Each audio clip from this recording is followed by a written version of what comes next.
அனைவருக்கும் வணக்கம். நான் உங்கள் spiritual astro healer doctor MS Kalaiselvi பேசுகிறேங்க. சேலத்துலேருந்து பேசுகிறேன். அகில உலக மகளிர் ஜோதிடநெறி பேரவைக்கு நன்றி. இதை வழிநடத்தும் உயர்திரு கிருஷ்ணவேணி அம்மாக்கு அவர்களுக்கு கோடான கோடி நன்றி. அனைவருக்கும் புத்தாண்டு நல்வாழ்த்துக்கள். இப்போ நம்ம பார்க்க போகிறது கும்ப ராசிக்காரங்களுக்கு இந்த வருடம் 2026ஆம் ஆண்டு எப்படி இருக்க போகுது அப்படின்றத நம்ம ப்ரீஃபாக பார்க்க போகிறோம். அதனால் இந்த வீடியோவை ஸ்கிப் பண்ணதை பாருங்கள். 3 நட்சத்திரங்கள் இருக்குது இதில். அவிட்டம், சதயம், பூரட்டாதி. இதை பற்றி நம்ம ப்ரீஃபாக பார்க்க போகிறோம். ப்ளஸ் பரிகாரமும் பார்க்க போகிறோம். முழுமையாக இந்த பதிவை பாருங்கள். கும்ப ராசிக்காரங்க இயல்பாகவே கும்பராசிக்காரங்க அந்த வீட்டுக்குண்டான அதிபதியே சனி பகவான். சனி பகவான் அப்படின்னா நிறைய இரக்க குணங்களும் நிறைய தொண்டு பணிகள் செய்கிறதும் நிறைய பேருக்கு நல்ல விஷயங்கள் போதிக்கிறதும் யாரையும் ஏமாற்றக்கூடாதுன்னு அந்த எண்ணங்களும் நேர்வழியில் தான் போகணும் அப்படின்னக்கூடிய ஆட்கள் இந்த கும்பராசி மற்றும் லக்னக்காரங்க இயல்பாகவே இருப்பாங்கங்க. நீதி நேர்மை நாணயம்னு சொல்லுவோம் இல்லைங்களா. சனி பகவான் அப்படின்னாவே நீதிமான், கர்மகாரகன் அவர் தான். அந்த கும்பராசியில் பிறந்தவங்க இப்போ டைம் எப்படி இருக்குது? இப்போ கடந்த ஒரு 5 வருட காலகட்டமாக பிரச்சனைகள், சிக்கல்கள், குழப்பங்கள், மனவேதனைகள், கவலைகள் எல்லா விஷயத்திலும் ஒரு புயல் மாதிரி உங்களை பிரட்டி போட்டிருக்கோம். சில சம்பவங்கள்லாம் நடந்திருக்கும். இனி பயப்பட வேண்டாம். இனி உங்களுக்கு சாதகமான ஆண்டாக இந்த ஆண்டு அமையுதுன்னு சொல்லலாங்க.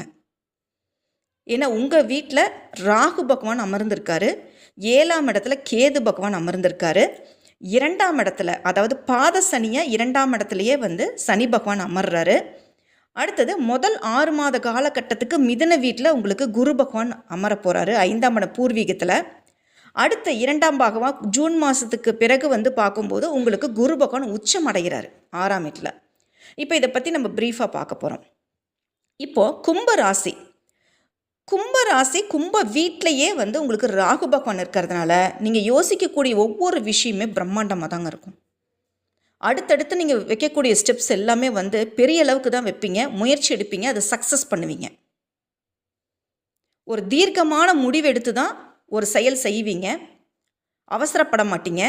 என்ன பேச்சில் உங்களை ஜெயிக்க யாருமே இல்லைன்னு சொல்லலாம்.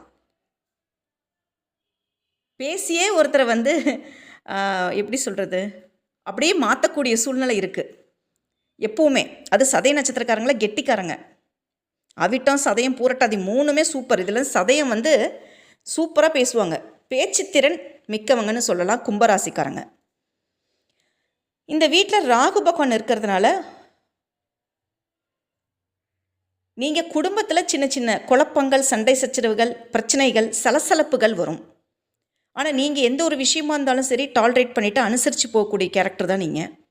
ஆனால் பேச வேண்டிய இடத்துல எந்த இடத்துல பேசணுமோ நீங்கள் பேசிடுவீங்க. மனசில் எதுவுமே வச்சுக்கக்கூடிய ஆட்கள் நீங்கள் கிடையாது கும்பராசிக்காரங்க. அதில் இந்த ஆண்டு உங்களுக்கு ராகு பகவான் தன் வீட்டிலையே இருக்கிறதுனால உங்களுக்கு பெருசாக தொந்தரவு பண்ண மாட்டார். ஒரு சின்ன சின்ன குடும்பத்தில் சூழ்நிலைகள், பிரச்சனைகள் இதுதான் வருமே தவிர மற்றபடி பெருசாக ஒன்றும் உங்களுக்கு பிரச்சனைகள் இருக்காது. தொழில் ரீதியான முன்னேற்றம் நல்லா இருக்கும். வேலையில் ஒரு ப்ரொமோஷன் கிடச்சி அடுத்த கட்டத்துக்கு நகரத்துக்கு உண்டான வாய்ப்புகள் கிடைக்கும். அடுத்தது உங்களுக்கு 2ஆம் இடம் தனஸ்தானத்தில் உங்களுக்கு பாத சனியாக சனி பகவான் அமர்றாரு. சனி பகவான் அமரக்கூடிய இடம் ரொம்ப அருமையாக இருக்குன்னு சொல்லாங்க. பாத சனி வந்துட்டார். கடந்த 5 வருட காலகட்டமாக போராடிட்டு இருந்தீங்க. ஏன்னா சனி ராகு சம்மந்தப்பட்டு உங்கள் வீட்டில் இருக்கிறதுனால நிறைய மன உளைச்சல்கள் ஏற்பட்டிருக்குங்க. கடந்த ஒரு 4 வருட காலமாகவே உங்களுக்கு மன உளைச்சல்கள், மன சங்கடங்கள், மன வேதனையில் இருந்திருப்பீங்க. அதுலேருந்து கம்ப்ளீட்டாக இப்போ விடுபட போகிறீங்க. சொந்த வீடு வாங்கக்கூடிய அமைப்பு இருக்குது. அது கடன்பட்டு தான் வாங்கணுன்றது இருக்குது. அதில் இடமோ வீடு கட்டக்கூடிய யோகங்களோ எல்லா விஷயமும் இருக்குது. சுகபோக வாழ்க்கை வாழ போகிறீங்க. ரொம்ப அருமையாக இருக்குன்னு சொல்லலாம். ஆனால் எனக்கு கடன்பட்டு தான் நீங்கள் அதை நிவர்த்தி பண்ணக்கூடிய காலகட்டமாக அமையுது. அடுத்தது கால் சம்மந்தப்பட்ட பிரச்சனைகள், உடலில் கால் கொஞ்சம் ஜாக்கிரதையாக பார்த்துக்கோங்க. முட்டிக்கு கீழே சில பிரச்சனைகள், கால் வலிகளோ இல்லை கால் இழுத்து பிடிக்கிறதோ இந்த மாதிரி விஷயங்களில் கவனம் தேவை. கால் பாதத்திலேருந்து கால் முட்டி வரைக்குமே கவனமாக இருக்கணும் வெளியே போகும்போது. அடுத்து குடும்பஸ்தானத்திலே வந்து உட்காந்துருக்காரு. குடும்பம், தனம், வாக்கு. சனி பகவான் அமர்ந்திருக்காரு. அதனால் வந்து உங்களுக்கு நான் சொல்லக்கூடிய சின்ன சின்ன கருத்து வேறுபாடுகள், கருத்து மோதல்கள் தான் இருக்கும். பெருசாக ஒன்றும் உங்களுக்கு பிரச்சனைகள் இருக்காது. அதை டாலரேட் பண்ணிக்கிற அளவுக்கு தான் இருக்கும். இருந்தாலும் நீங்கள் வந்து அடுத்த கட்டத்துக்கு நகர்ந்து போய் ஜெயிக்கக்கூடிய ஆண்டாக இந்த ஆண்டு இருக்குங்க. அதனால் பயப்பட வேண்டாம். குரு வந்து அமரக்கூடிய இடம் வந்து முதல் 6 மாத காலம் 5ஆம் இடம் பூர்வ புண்ணிய ஸ்தானத்தில் வந்து அமர போகிறாரு.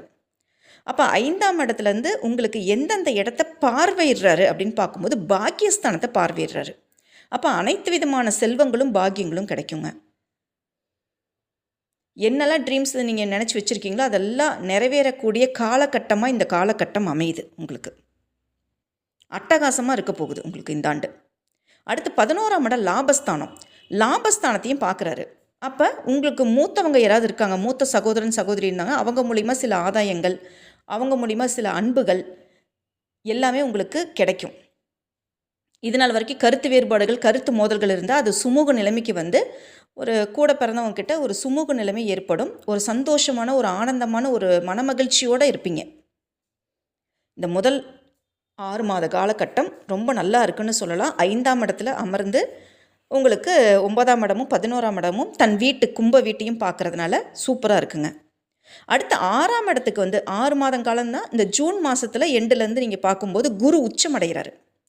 6ஆம் இடத்துல போய் குரு உச்சம் அடைஞ்சு எந்தெந்த இடத்த பார்வையிடுறாருன்னா 10ஆம் இடம், 12ஆம் இடம், 2ஆம் இடம், இந்த 3 இடத்தையும் பார்வையிடுறாரு. அதாவது தனகாரகனே வந்து உச்சம் அடைஞ்சு உட்கார்றாரு.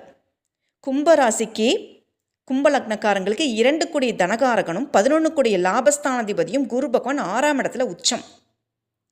அப்போ இருக்கிற வீடு தான் அமைப்பு சரியில்லையே ஒழிய பார்க்குற இடம் வந்து அமைப்பு நல்லா இருக்குது. அது இல்லாமல் உச்சம் பெற்று தனகாரகன் இருக்கிறாருனோம்னா செல்வ செழிப்பு ஏற்படும், பேர் புகழ் கிடைக்கும், கௌரவம் கிடைக்கும், பதவி உயர்வு கிடைக்கும், புகழ் கிடைக்கும், எல்லாமே கிடைக்கும். நீங்கள் என்னெல்லாம் நினச்சிருக்கீங்களோ அதெல்லாம் கிடைக்குங்க. ஜூன் மாதத்துக்கு பிறகு கிடைக்கும். ஏன்னா 6ஆம் இடத்துல உட்காரனால எதிரிகள் யார், தன் குடும்பத்தாரா இல்லை நம்மளை முதுகில் குத்துனவங்க யார், நம்ம பிரச்சனைகளை சந்திக்கக்கூடிய அந்த நபர் யார் அப்படின்றது நீங்கள் கண்ணில் தெரிஞ்சிடும் இவங்க தான் அப்படின்னு. அது தன் குடும்பத்தாராக தான் இருப்பாங்க. அதை வந்து கவலை கொள்ள வேண்டாம். இதையும் வந்து டாலரேட் பண்ணிட்டு தான் நீங்கள் அடுத்தடுத்த நகர்ந்து நீங்கள் போகணும். உச்சத்துக்கு போய் நீங்கள் தொடணும்னா நீங்கள் இதெல்லாம் வந்து பொறுத்து தான் ஆகணும். அதில் சில மனசங்கடம் வந்து தன் குடும்பத்தார் மூலிமா உங்களுக்கு கிடைக்கும். ஆனால் நீங்கள் அதெல்லாம் வந்து ஒரு பொருட்படுத்திக்காதீங்க. அடுத்த கட்டத்துக்கு நகர்ந்து போங்க. 6ஆம் இடத்துலேருந்து எந்தெந்த வீட்டை பார்க்குறாருன்னா 10ஆம் இட தொழில் ஸ்தானத்தை பார்க்குறாரு. தொழிலில் நல்ல முன்னேற்றம் இருக்குங்க. ஒரு புதுசாக ஒரு தொழில் ஆரம்பித்து ஒரு திருப்பு முனையாக அமையும். ஆல்ரெடி நீங்கள் ஏதோ ஒரு தொழில் பண்ணிகிட்ருக்கலாம். புதுவிதமான சில விஷயங்கள் ஆரம்பிக்கிறேன்னு சொல்லி கண்டிப்பாக அதில் ஒரு நல்ல க்ரோத் இருக்கும். ஆனால் பார்ட்னர்ஷிப் பிஸ்னஸ் தயவு செஞ்சு பண்ணாதீங்க. எப்போ பண்ணாலும் சரி நீங்கள் சிங்கிள் பர்சனாக இருக்கணும், நீங்கள் தான் வழி நடத்தணும். பார்ட்னர்ஷிப் பிஸ்னஸ் இப்போதைக்கு ஒத்து வராது. 7ல் கேது இருக்கார். அதனால் அது நீங்கள் கவனமாக இருங்க. அதனால் அந்த பிஸ்னஸ் பண்ண வேண்டாம், பார்ட்னர்ஷிப் வேண்டாம், சிங்கிளாக இருந்து பண்ணுங்கள், நல்லாயிருக்கும். அடுத்து ஜாபில் ப்ரொமோஷன் கிடைக்கும். அடுத்து வெளிநாடு தொடர்பு கிடைக்கும். கண்டிப்பாக வெளிநாடு வெளியூர் பிரயாணங்கள் கண்டிப்பாக செய்வீங்க. அடுத்து 12ஆம் இடம். 12ஆம் இடம் விரயஸ்தானம், அயனசயன போகம், சாப்பிட்டு உறங்கக்கூடிய இடம். அந்த இடத்த குரு பகவான் உச்சம் பெற்று பார்க்கறதுனால உங்களுக்கு நல்ல உறக்கம் ஏற்படும், நல்ல சிந்தனை ஏற்படும். அதே சமயம் வெளிநாடு தொடர்பு கிடைக்கும். ஏன்னா 12ஆம் இடமும் 9ஆம் இடம் தான் வெளிநாடு தொடர்பு. அந்த இடத்த குரு பகவானே உச்சம் பெற்று பார்க்குறாரு. அப்போ கட்டாயம் வந்து அதாவது அதர் ஸ்டேட்டோ இல்லை அதர் கண்ட்ரிக்கோ போகக்கூடிய அமைப்பு இருக்குது. அங்கே போயிட்டு வேலை பார்க்கக்கூடிய அமைப்பும் இருக்குது, தொழில் செய்யக்கூடிய அமைப்புகளும் இருக்குது. இல்லை ஒரு டூர் மாதிரி போயிட்டாருன்னா தாராளமாக போயிட்டு வரலாம். அந்த ஆப்பர்ச்சுனிட்டி இந்த ஆண்டு நிச்சயமாக கிடைக்கும். அடுத்தது அந்த விரயஸ்தானத்தை குரு பகவான் சுப விரயங்கள், வீட்டில் வந்து சுப நிகழ்ச்சிகள், பிள்ளைகளால் உங்களுக்கு வந்து உங்களுடைய குழந்தைங்க இருக்காங்க அப்படின்னா அவங்களுக்கு சுப விஷயங்கள் சுப நிகழ்ச்சிகள் வீட்டில் நடக்கும்.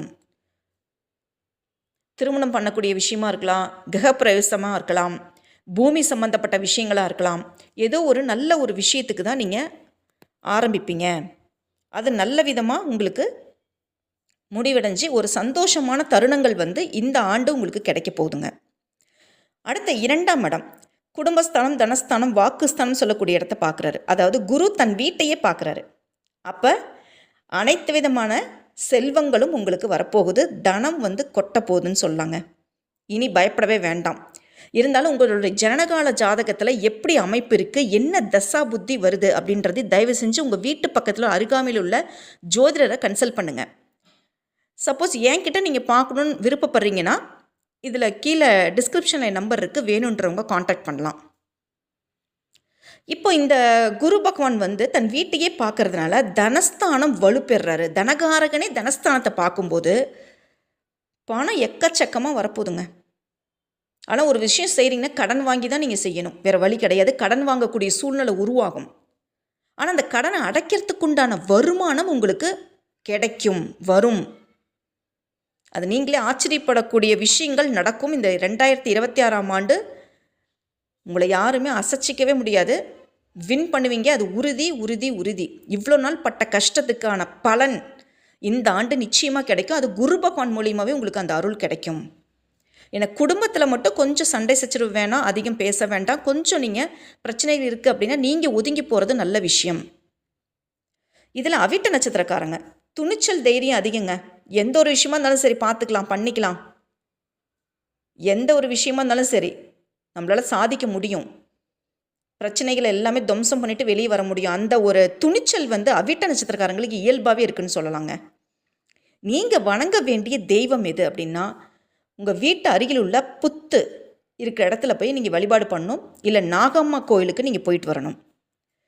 அது வீட்டு அருகில் உள்ள கோயில்களுக்கு போனால் போதும். புத்து இருக்கிற இடத்துல பார்த்துட்டு நீங்கள் மஞ்சள் குங்குமம் போட்டுட்டு நெய் தீபம் ஏற்றிட்டு பால் ஊற்றிட்டு வாங்க. இல்லை பக்கத்தில் நாகம்மா கோயிலே இருக்குது அப்படின்னா அங்கேயும் விளக்கு ஏற்றிட்டு பூ வாங்கி போடுங்க. மல்லிகை பூ வாங்கி போட்டுட்டு மஞ்சள் குங்குமம் போட்டுட்டு சுவாமி கும்பிட்டுட்டு வாங்க. இது எப்போ செய்யணும் அப்படின்னா வெள்ளிக்கிழமை அன்றைக்கி ராகுகால டைமில் நீங்கள் போய் பண்ணிட்டு வரணும். நினைத்ததெல்லாம் வெற்றி அடையும். அடுத்து சதய நட்சத்திரம். சதய நட்சத்திரத்துக்கு சொல்லவே வேண்டாங்க. இந்த ஆண்டு பிரமாதமாக இருக்குது, அட்டகாசமாக இருக்குது, சூப்பராக இருக்குன்னு சொல்லலாம். மன மகிழ்ச்சியோட ஆனந்தத்தோட இந்த வருடத்தை ஆரம்பிப்பீங்க. சதய நட்சத்திரக்காரங்க எந்த ஒரு விஷயமா இருந்தாலும் சரி போல்டாக செயல்படுத்துவாங்கங்க. ஓப்பன் டாக்காக இருக்கும். எந்த ஒரு விஷயமா இருந்தாலும் சரி ஓப்பனாக பேசக்கூடிய நபர்களும் இவங்க தான். ஆனால் ஏமாற்றிட்டாங்களே, இப்படி இத்தனை வருஷத்தில் இப்போ நான் இந்த மாதிரி பார்க்கல, தன் குடும்பத்தாரே நம்மளை ஏமாற்றிட்டாங்களே அப்படின்னு பார்க்கக்கூடிய விஷயங்கள் இந்த ஆண்டில் கொஞ்சம் மனசு சங்கடப்படும், வேதனைப்படும் தான் செய்யும். சில உண்மைகள், ரகசிய விஷயங்கள்லாம் உங்களுக்கு தெரிய வரும். அதனால் மனசு உடைஞ்சிட வேண்டாம். யார் துரோகம் பண்ணுறாங்க அப்படின்றது நம்மளுக்கு கண்கூடியே காட்டக்கூடிய கிரகத்திலே எதுனா சனி பகவான் தான் காட்டி கொடுப்பாருங்க. அடுத்து குரு பகவான் நல்ல இடத்துல அமர்றதுனால யார் என்ன பண்ணுறாங்க அப்படின்றது நம்மளுக்கு தெரிஞ்சிடும். அதனால் கவலையே படாதீங்க. உங்களுக்கும் இந்த வருடம் வெற்றி மேலே வெற்றி காத்துட்ருக்கு. நீங்கள் வணங்க வேண்டிய தெய்வம் எதுனா சித்தர்கள், ஜீவசமாதிங்க. உங்கள் ஊரில் என்ன சித்தர் இருக்காங்களோ அந்த சித்தர் கோயிலுக்கு போயிட்டு நீங்கள் ஜீவசமாதி முன்னாடி நின்று உட்காந்து ஒரு 15 நிமிடம் தியானம் பண்ணிட்டு வாங்க. உங்களுக்கு கிடைக்கக்கூடிய அற்புதமான சில ரகசிய முறைகள், சில விஷயங்கள் அவங்களே உங்களுக்கு கனவுல போதிப்பாங்க. இப்போ சேலமாக இருக்கிறீங்க அப்படின்னா மாயம்மா சமாதி இருக்குது, சித்தர் கோயில் இருக்குது, சித்தேஸ்வரர் இருக்கார்.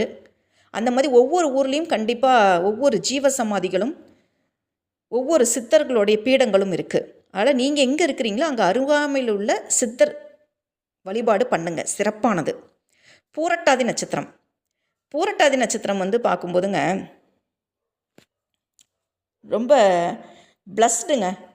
நல்லா தெய்வீக தன்மையோடு பிறந்தவங்க, சித்தர்களுடைய ஆசீர்வாதத்தில் பிறந்த குழந்தைங்கன்னு சொல்லலாம். பூரட்டாதி ஒரு மெச்சூராக நடந்துப்பாங்க, ஒரு பக்குவ நிலை இருக்கும் பூரட்டாதிக்கு. எப்போவுமே பார்த்திங்கன்னா ஒரு ஞானம் பெற்ற குழந்தையாக தான் பேசுவாங்க. இவங்க பேசுகிற விஷயங்கள்லாம் பார்த்திங்கன்னா ரொம்ப நாலேஜபிளான விஷயமா இருக்கும். யாருக்கும் தெரிந்திராத அறிந்திராத சில ரகசிய முறைகள், சில ரகசிய வித்தைகள், சில விஷயங்கள்லாம் தெரிஞ்சு அறிஞ்சு புரிஞ்சு பேசுவாங்க இந்த பூரட்டாதி நட்சத்திரக்காரங்க சொல்லலாங்க.